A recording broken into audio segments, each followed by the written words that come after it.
agency was to work for the Senior PGA Golf Championship. And lo and behold, I started meeting media people at that time, including you, Danny Clinkscale. That's right, and we'll tell this story quickly.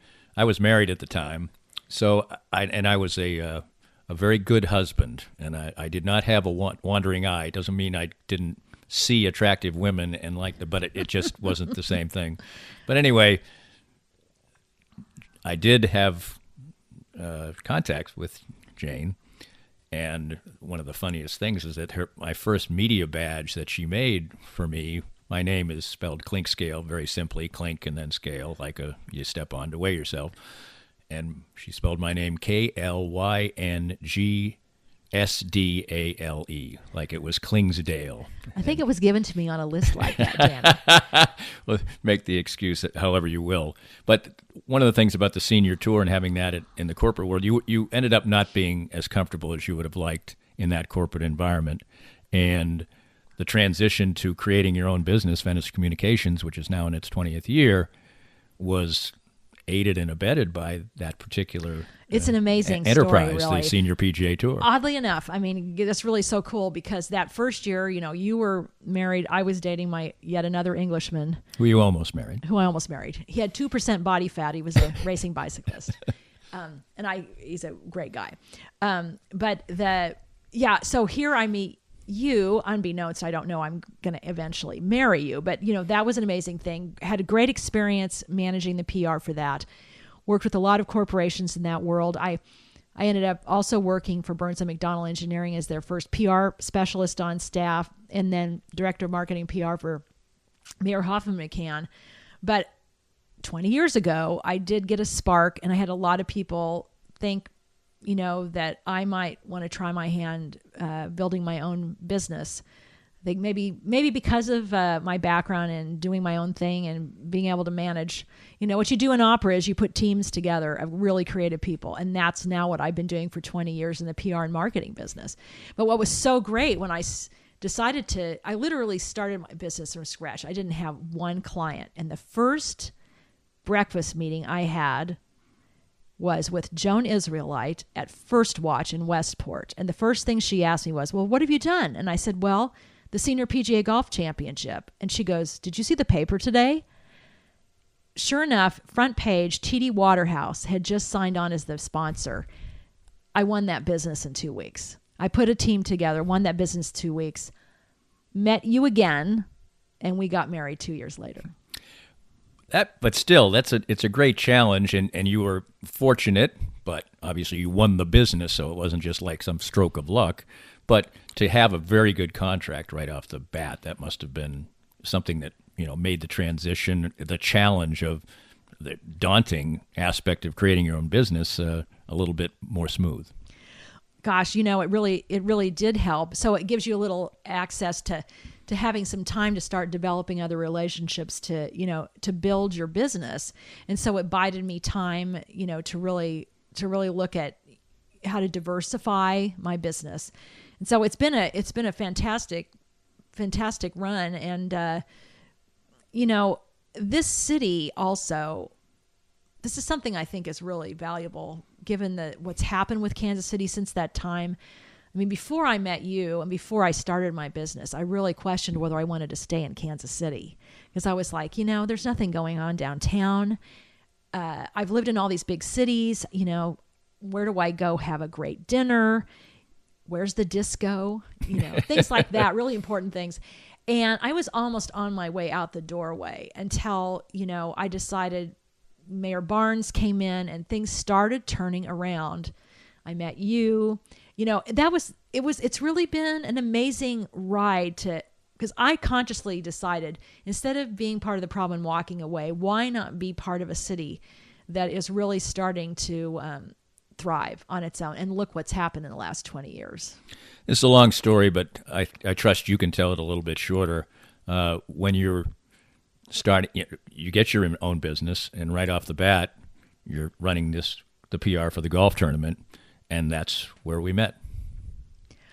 Well, officially re-met, I guess. Officially re-met. Well, yeah, this was what's so weird. Okay, so I didn't know this at the time, But I had broken up with my UK 2% body fat boyfriend, and I think it was January or February, we had media day, which is always like what you do 4 or 5 months before the tournament, just sort of prep and get media excited about what's going to be happening, who's going to be at the tournament.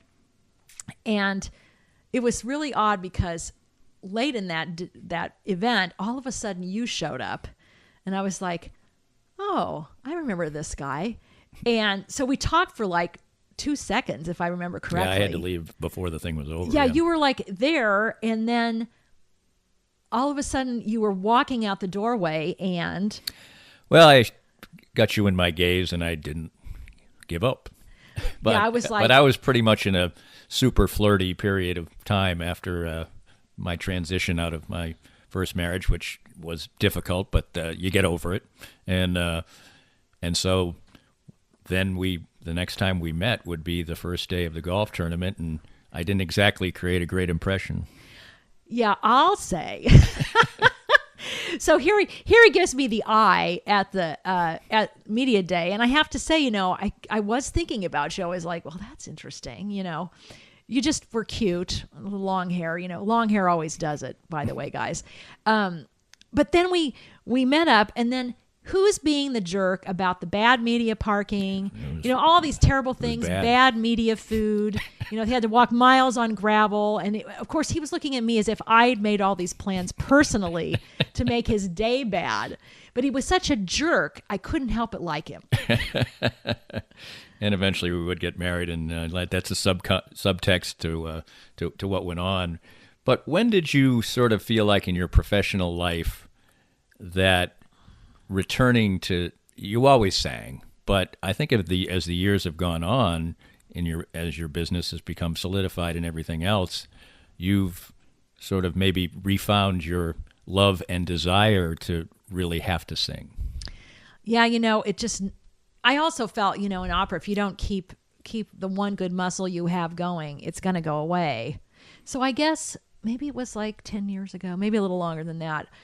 I started thinking, it might be worth it. I can't, obviously go do, an opera production because I can't do it on my own time. But if I do concerts, there might be an opportunity to do this again.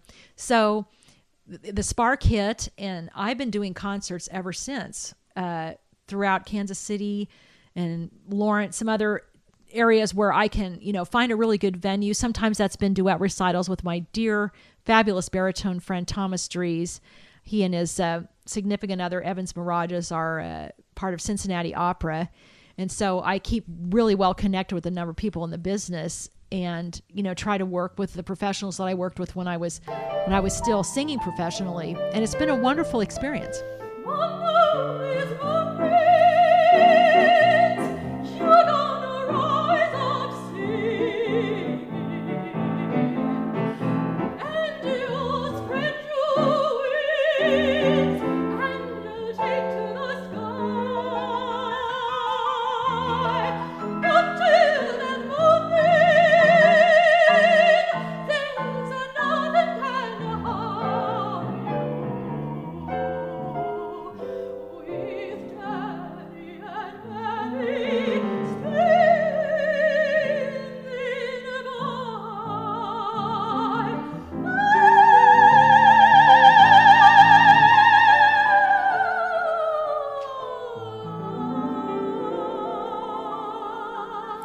You feel like, and I think it's true, being around during this period of time, that you're singing really as well as you ever have. Do you find that maybe even surprising? Yeah, it is odd because, your voice is getting older just like your rest of your body is. But I think part of it is to do with, I have more time to just relax into the music, and I get to pick what I want to do. I'm completely in charge of the repertoire. And I'm doing it completely for the love of it. And I'm hoping the people that I'm working with are feeling the same way. And I think, in the business, I was wanting to always please everybody. And that maybe been a difficult thing because I think the singers that do really well in the actual business of it, You just kind of like put your blinders on like a racehorse and decide this is the way I'm going to go with my technique. Now I've been able to work on my technique on my own with help of others, great people, but it's just it's a joy to sing, and it always has been a joy. But that joy, I think anytime somebody puts a piece of music on that they love, it transcends you. Music transcends people no matter what. That's why it's so important for kids to still study music as they're growing up, because it puts a different perspective on your life. We haven't had children together, but throughout our entire relationship, we've seen my children grow. They were very young when you met them. It's not easy to be a stepmom per se, and a lot of times they lived away for several years. What has that dynamic been like for you? Oh, that's an interesting question, Danny. I've never heard that you asked that question. At first it was complicated, as you know. I think it is for anyone in that position because, the children, when parents are breaking up, especially your older daughter, was definitely worried that what did she do to cause this? And that's just devastating to watch that psychological process going on with children. So that was really hard. And, your prior family functions very differently than I do. Right. So, you have to make a decision. Am I going to jump on board and try to play in that sandbox, or give your kids a different perspective on a different way to play in your own sandbox? And so you're always trying, it's been probably the most rewarding experience in the end, because you really have to step back and think about how you're affecting your children's lives. And it's so important. And I can see now that they're grown up, and I think that you have your natural battles. Like you said, the sandboxes were entirely different. There's no question about that. But now it's a joy for me to see the relationship you have with them. Well, it's amazing. I've still sort of been shocked, because I try to, knowing I'm not their mom, I'm on the sidelines, and that's always where I wanted to be, because I don't expect to try to take the place of their biological mother in any way, shape, or form. But what's been shocking to me is, your older daughter, unbeknownst to us at the time, she decides to jump the United States to go to the United Kingdom, to University of London to study.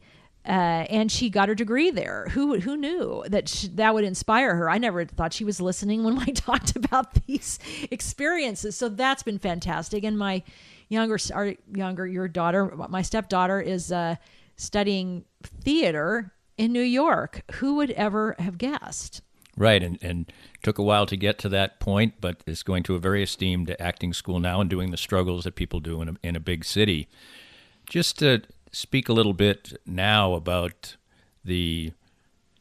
where you are with your music, to the point where you did have an idea to have a music academy, and you did a lot of work to try and make that happen, and it's a very difficult thing to do. Arts takes big money, big donors, but still it was an effort worth trying, don't you think? It was. I won't bore you with all the details, but there was a property not far from where we live, actually, that I had this odd aha moment where it could potentially be like an Interlochen of the Midwest for talented, potential professional high school kids to audition to get in. And some underprivileged kids. And underprivileged kids. That was a huge, huge part of it. It's tricky. It's tricky because you have to get a lot of funding for that. But what's so important is, when I was looking into that, I'll give you an idea. People that were trying to work on this with me, I went up to the Chicago Academy for the Performing Arts, which is a small version of that, just outside of downtown Chicago. And they were so fantastic. They opened the doors for us to watch what transpires with these high school kids when they have this tremendous love for dance, jazz piano, theater, or opera. To walk in classrooms like that, it is the most inspiring thing to see that, because not all of them are going to make it big, but I'm telling you, it doesn't matter.